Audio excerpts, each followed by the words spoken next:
G'day, I'm Owen. You've joined the pub test, and this is the 14th video in our Jack the Ripper victim series. So if you are watching these as they're being released, let's get into it. So a little bit of time has passed now, but three kids are playing near the River Thames in the Whitechapel area, and they come across something wrapped in cloth. Well, they take it to the police, and they find out that it was a part of a human body, a human limb. And then 5 miles away, not long after, they find another human limb. So we're talking like 7 to 8 kilometers away. And considering there were no cars, this limbs were found a fair way apart. But then they also find part of a torso. And the torso had injuries similar to what happened to Jack the Ripper victims. Well, Dr. Bond, who we mentioned last time, he's looking into this one initially. So Dr. Bond says that the torso had also had an operation performed on it that was successful, obviously when the person was still alive. Now, it is suggested, because it wasn't stated in his report, but that it could have been a family management operation, and also that a nameless indignity was inflicted on this corpse, and that indignity remained nameless because he didn't state it in the report. But it is obvious that this was not a good thing to have happen. Now, many body parts are found over these next 12 days. And we get the first glimpse of Sir Melville Macnaughton officially appearing on the scene to do some investigation.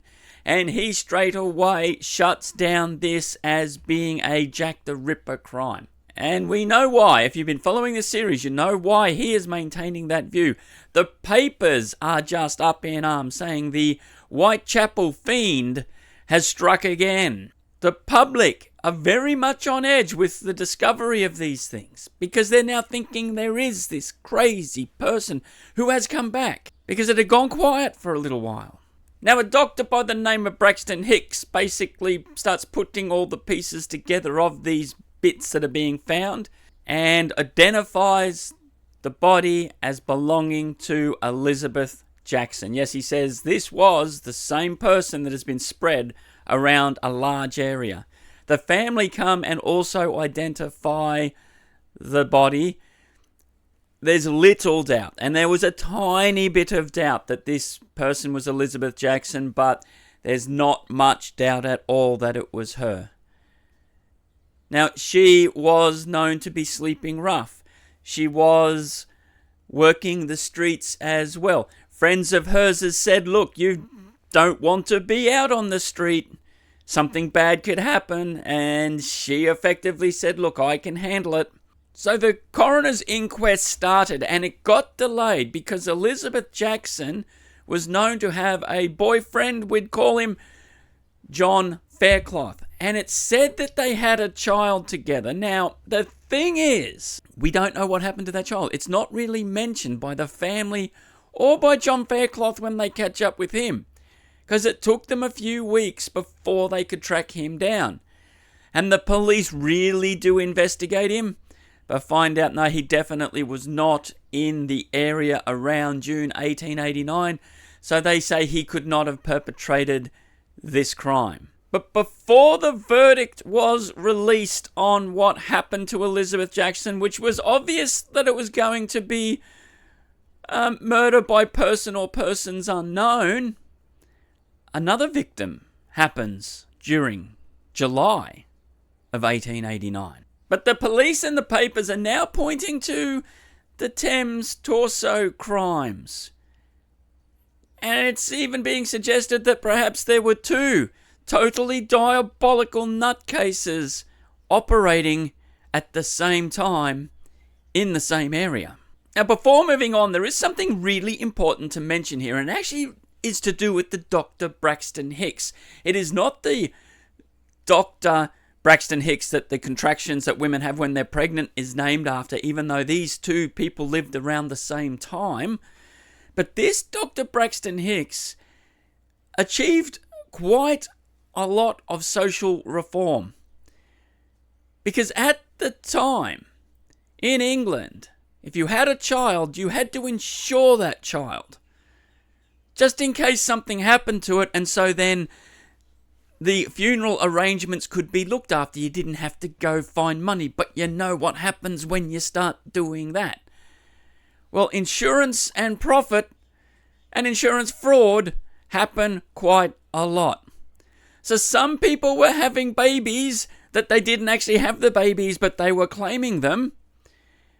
And other people were actually having babies and disposing of them to claim the insurance money, and then doing a deal with funeral directors where they could just shove the corpse into someone else's coffin.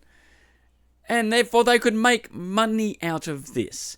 He shone a light on that practice. And he got the laws changed because of this, that you could no longer insure minor children.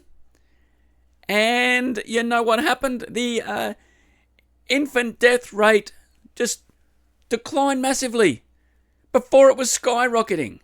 That in itself is absolutely frightening. There were cases around Whitechapel area at the time where people were doing this on a large scale.